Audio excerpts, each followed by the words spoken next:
Good morning, Lucy. Is now a good time to talk? Hey, Betty. Good morning. Sure thing. What's up? It's about Frank. Has he been busy lately or something? I wouldn't say so. He's home from work at the same time as always. Is he tired then? Not really. He just seems like his same old self to me. Why do you ask? Lucy, you are keeping my son satisfied by fulfilling your womanly duties to him, aren't you? You know, in the bedroom. Well, we do sleep in the same bed. In that case, why haven't you given me any grandchildren yet? You've been married for an entire year already. What are you waiting for, the second coming of Christ? Wait, you're not infertile, are you?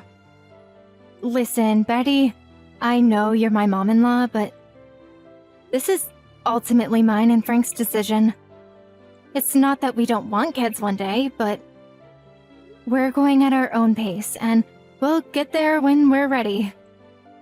We'd really like it if you could be a little more patient. I've been doing nothing but being patient with you. My cousin Nora got married after you two, but she already gave birth to twins. And you know Graham from across the street? His daughter gave birth last week. Why does everyone seem to be having babies except you and my son? I'm the only one in my friend group without any grandkids, and the embarrassment is killing me. I guess we just haven't been blessed with any yet. You'll never be blessed if you don't do the deed. Goodness me, Lucy, didn't you learn how this works in school? Do I seriously have to spell it out? I wait, and I wait, and I wait, but the news never comes. And I hate to have to bring this up, but I feel I have no choice. You've been getting fatter and fatter ever since you and my son got married. Don't you think your blubbery rolls might have something to do with him not wanting to go near you anymore? This is a very delicate issue. And I understand how you feel, Betty. Really, I do. We are thinking about it, we just haven't made our minds up yet. We'd really appreciate if you could give us some more time. I know it's delicate, dear. Do you think I enjoy talking about this? The reason I brought it up is precisely because I have been waiting, but you've made no progress. Be honest, are you infertile? How is it possible that you can't be pregnant after an entire year of marriage? There must be something going on. I get checked at my gynecologist every year. He says everything's in working order. I wonder, could it really be? I just can't believe you haven't given me any grandchildren yet. Me and Frank would love to have kids one day. Believe me, Betty. It's something we've always talked about. But it's also not a decision to be taken lightly. So with all due respect, please understand that and let us decide at our own pace. Would it really kill you to say, okay, we'll do our best? You can see how worried I am. Put an old dear's mind at rest, why don't ya? Of course we plan on doing our best. Plan on? Pfft. Don't forget your position in this family, young lady. You're a stay-at-home housewife. I work part-time. What as? A part-time stay-at-home housewife?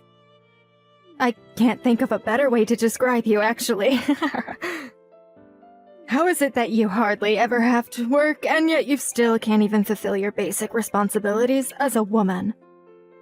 Back in my day, women got divorced on the spot if they showed any resistance to being a mother. The world's gone to the dogs, I tell ya. It's time you knew your place, young lady. Understood. Don't worry, I'll be passing the message on to my son. I'll have you eating for two before you know what's hit you. What's a baker without any buns in the oven? Get to work. Hey, Betty. The peaches just arrived. Thanks a bunch. I'm glad to hear they made it safely. I went out of my way to have them sent over from the most respected peach farmer in America. They cost more than $10 each. Wow, these are some luxurious peaches. I didn't even know they got that expensive. We're really grateful. Thank you. Frank loves peaches. He'll be over the moon when he sees them. Make sure you eat your fill, too. I'm looking forward to hearing all about what you think of them. Betty, I'm really sorry, but I'm allergic to peaches. Always have been. I can't eat these. Uh-huh. Really? I didn't know that. Yep, but that doesn't mean I'm any less grateful. It really means a lot that you went out of your way to send us something so special. Frank can have my half, and I just know he's gonna love them. But they really are the most exquisite peaches you'll ever have the privilege of eating. Would it really hurt you to try one? Go on, just take a teeny-weeny little bite. Sorry, but I really can't. My allergy is pretty severe. Even just one bite would have me break out in rashes all over my body. Don't be silly, that's probably only from eating cheap, low-quality peaches. There's no way you've eaten anything this high quality before. Luxury could never be bad for you. Go on, just take a little bite. Anyway, even if you did have a reaction, what's the harm in a little rash? I bet you've never collapsed or gone into shock, have you? Well, I've never had anything that extreme, but aside from the hive-like rashes that break out all over my body, I also get super itchy. I haven't had an outbreak since I was a kid, but they're so uncomfortable. I remember the feeling like it was yesterday. Oh, stop being such a drama queen, you'll be fine. You're missing out on the chance of a lifetime if you don't try one. They're the sweetest, most succulent, most exquisite peaches you'll ever sink your teeth into. You absolutely have to try them. I appreciate the sentiment, but I'm sorry, I just can't. The thought alone scares me. I'm gonna have to pass. I see how it is. It's very clear how much I want you to try one, but you're dead set on refusing me, aren't you? To think you won't even take a little bite. You know, Lucy, it's considered good manners to eat things given to you by your superiors, even if they're things you don't like. They say your boss came into work with some cakes she made. I bet you'd eat one even if you didn't really like the look of them out of politeness, wouldn't you?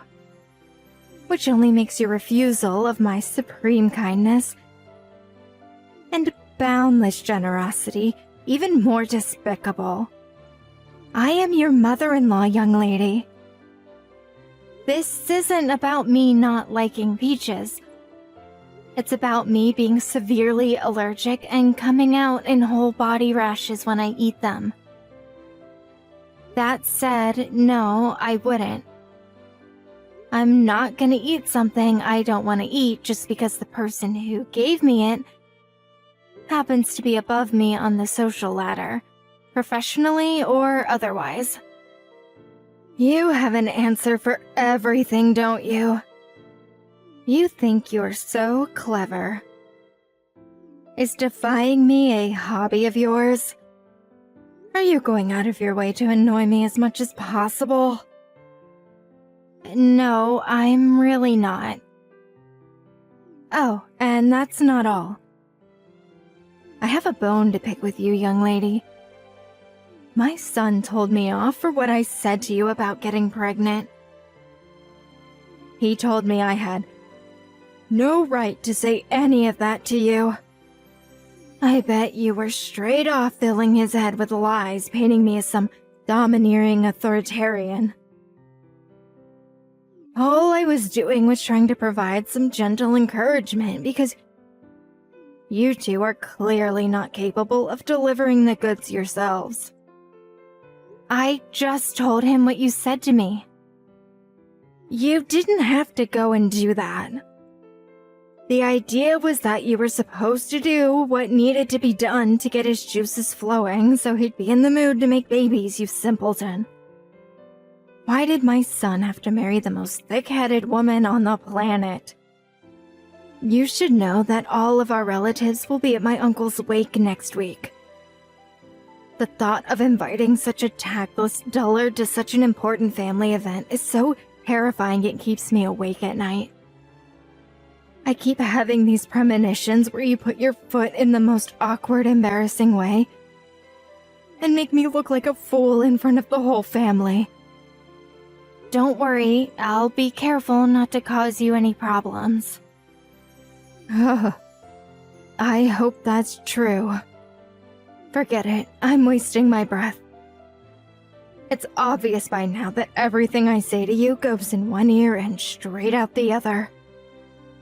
Just see to it that you don't do anything that affects my stellar reputation in this family, or there'll be hell to pay.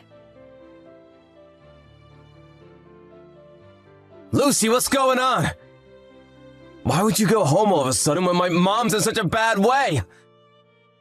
Because your mom collapsed. What kind of reason is that? Wait, is this because she said all those things to you recently? Look, I guess she can come across as too direct and lack delicacy sometimes. But surely you can see how going home when everyone's running around in a panic trying to get her help is crossing the line? Are you at the hospital now? Yeah, she's receiving treatment as we speak. They still don't know what caused it, though. It was all her fault. Huh? What? Are you seriously saying it's my mom's own fault she collapsed? How can you say that with such confidence? No way. This doesn't add up. What did you do that made my mom start foaming at the mouth and collapse all of a sudden? She was unconscious, goddammit! I didn't do anything. She drank the coffee that was intended for me. There must have been washing detergent or something else not meant for human consumption in it. What? That coffee was meant as a malicious prank to embarrass me in front of the entire family. I noticed the weirdest smell just as I went to drink it. So I swapped it for her coffee while she wasn't looking. That's when she started foaming at the mouth and collapsed, right? I'm well within my rights to be pissed off when someone tries to poison me, Frank. I'm lucky I noticed it before she got her way. Because it would have been me lying in that hospital bed if she did. Is this for real? Yes. I can prove it. So I know there's a chance you won't believe me. But that coffee was originally meant for me. I'm sorry. Damn it! What the hell does my mom think she's doing? She's the worst! It's okay, sweetie. I'm sorry for hightailing it out of the house without explaining what happened. I should have spoken to you, but I was so mad I could barely contain myself. But I've been putting up with her harassment for so long now. This was the straw that broke the camel's back. I can't forgive her this time. When you say harassment, do you mean stuff other than pestering you about grandkids? Remember that box of peaches she sent us the other day? Yeah, you couldn't eat them because you're allergic, right? Here's the thing. Your mom knows full well I'm allergic to peaches. I remember telling her about it after we just got married. Now I might be able to entertain the idea she'd forgotten about it. If she hadn't seemed super curious and kept asking me all sorts of questions about how bad it was back then. Wow, seriously? Still though, it was over a year ago. Don't you think there's even a small chance she forgot? Maybe, Just maybe I would if this was the first time she'd done it. But a few months back, she sent us that box of souvenirs full of candy with peach extract in it. I don't know exactly which part of the peach it is that gives me the reaction, so I play it safe by avoiding all of it. But it seems like she's sending everything she possibly can to try and make me have a flare-up. I told her back then I can't eat stuff with peach in it, so it's impossible for me to believe it's a coincidence. Oh my god, I'm so sorry, Lucy. I should never have gone through any of this. I had no idea at all. To think this was going on under my nose this whole time. Gah! Don't apologize, Frank. I'm at fault here too. I should have told you. It's just that I didn't want to rock the boat with her being your mom and all, so I figured it'd be best to keep my head down. I know that was stupid now. Keeping it all bottled up inside did nothing but stress me out. I'm sorry to say this, but there's no hope of me ever getting on with your mom. Me and her are done. Don't apologize, babe. But my mom's the one in the wrong here. She should have never treated you like she did. I'm amazed you managed to tolerate her for so long. I mean, Jesus! She even went as far as trying to poison you. Who knows what could have happened if that went wrong? You could have died for all she knew. Who the hell puts washing detergent in someone's coffee? She deserves everything that happens to her. Thank you so much for believing me, Frank. But what should I do? It just dawned on me that she might try saying it was me who put the washing detergent in her drink. Don't worry about that. I'm gonna have the coffee pot tested by a professional. I'll also let the rest of the family know what's going on in advance, so no one believes her lies if she starts pointing the finger. I'm so sorry I doubted you, babe, even if it was just for a second. You don't have a thing to worry about now, because I got your back. I'm gonna protect you no matter what. Lucy, are you there? It'll finally be time for me to leave the hospital tomorrow. But you haven't been to visit me a single time. My son's just as bad. He's ignoring all my messages for some reason. Care to explain yourselves? Hey, Betty, I decided I want nothing more to do with you. Frank feels the same way. That's why I need you to refrain from messaging me like this from now on. Thanks. What are you talking about? You really are a floundering disappointment of a daughter-in-law. How can you both be so cold towards me at a time like this? I'm weak enough as it is without my own family turning against me. Where's my sympathy? Sympathy for what? It's your fault you collapsed in the first place. What on earth could possibly make you say that? I've never heard anything so ridiculous. The doctors told me why I collapsed. They said it was because there was a foreign substance in my coffee. So please think before you open your mouth, darling. You'll only keep embarrassing yourself if you don't. I'll never be able to acknowledge you as my son's wife if you keep acting like such a moron. I tell you what, why don't you just do us all a favor and divorce him right now? Give it a break, Mom!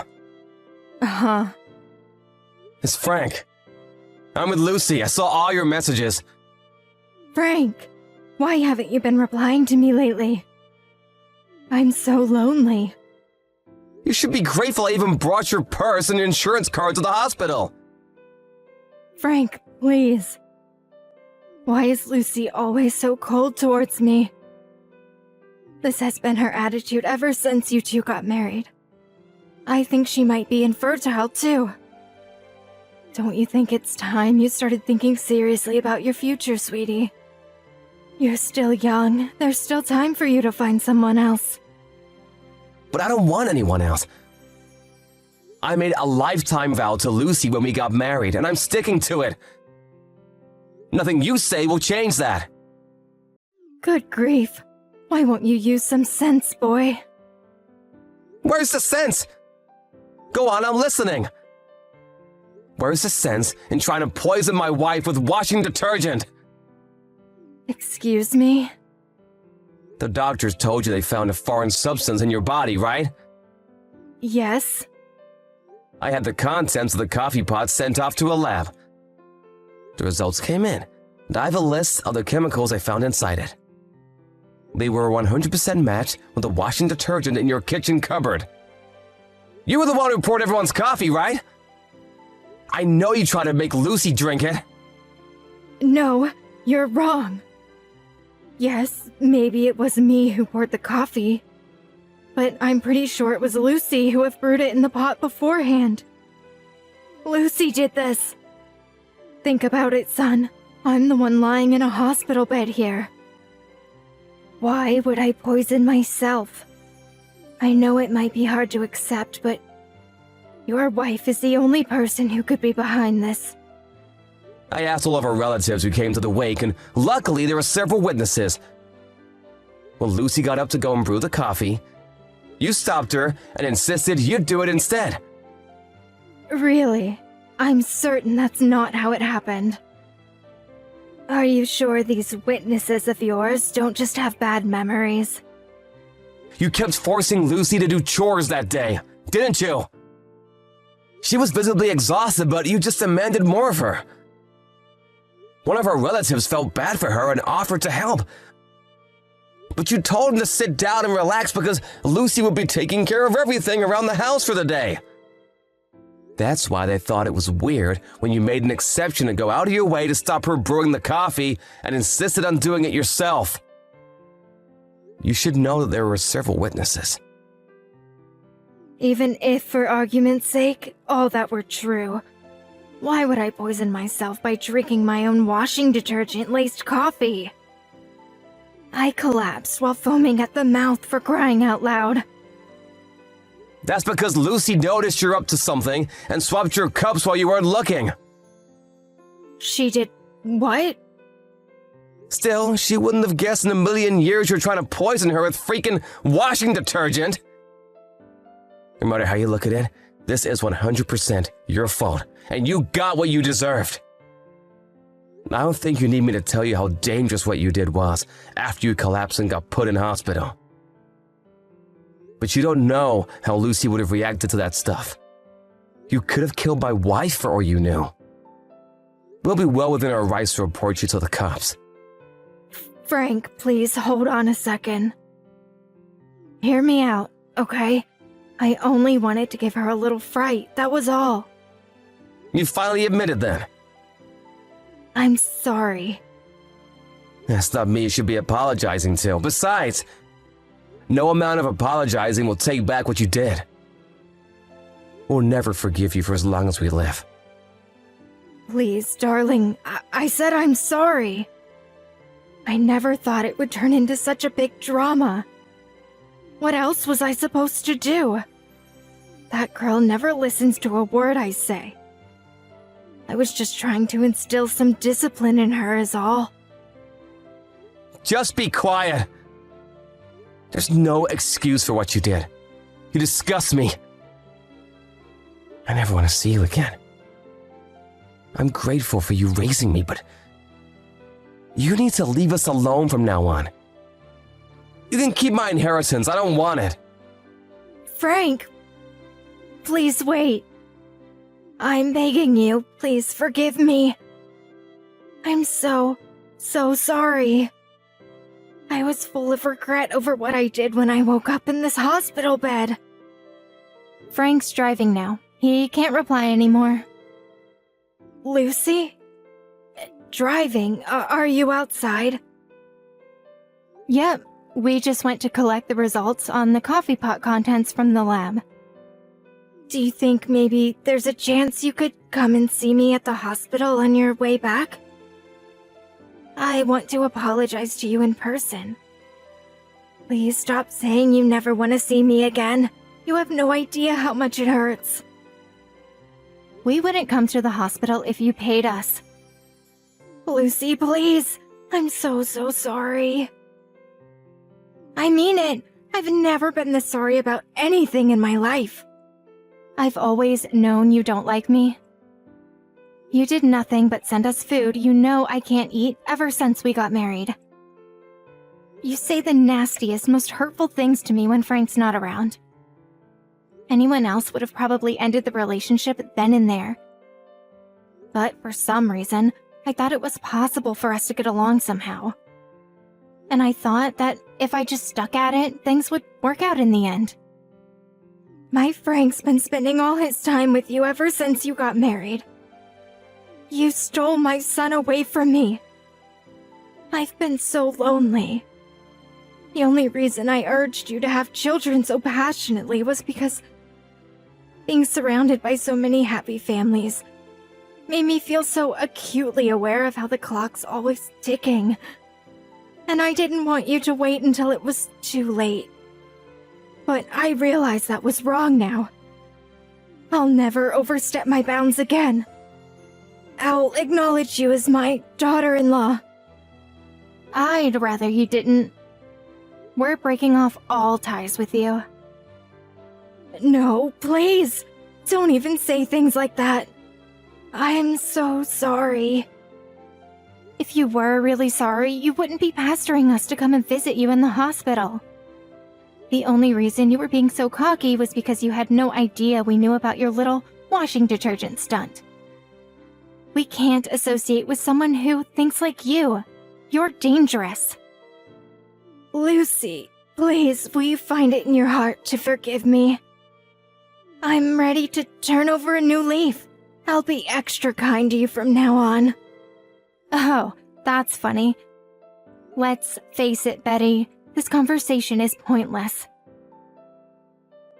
How about you do the human race a favor by crawling under a rock, where you can never bother anyone again?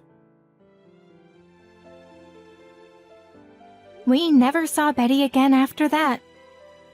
But not knowing when to give up, she tried spreading lies about me being the culprit behind her poisoning amongst the family when she got discharged from the hospital. Thankfully, since Frank saw it coming and prepared them all in advance, it backfired miserably and she became the target of a torrent of ruthless criticism. She became completely alienated, and now she's living out her retirement in loneliness and isolation. Between the shock of being disowned by her beloved son and her entire family finding out that she tried poisoning me with washing detergent, her spirit was broken, and she stopped leaving the house almost entirely. She was sighted by a neighbor who also happens to be my friend lately. Apparently, she looked like she'd aged about 10 years since she last saw her. And she looked so run down and worn out by life that my friend wasn't even sure it was her at first. Even still, I don't feel an ounce of sympathy for her. She really did deserve everything that happened to her.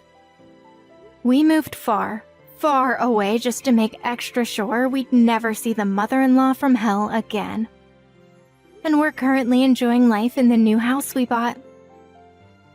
Half a year after she collapsed, I finally fell pregnant. And now we're making preparations for our son to be born. We didn't tell her back when she was sticking her nose in because we didn't feel like it was her business. But the truth is, we've been trying for a baby for a very long time, and we're overjoyed now we finally have one on the way. I just know that if she was still in our lives, I'd never hear the end of the correct way to be pregnant, or the correct way to raise a baby boy.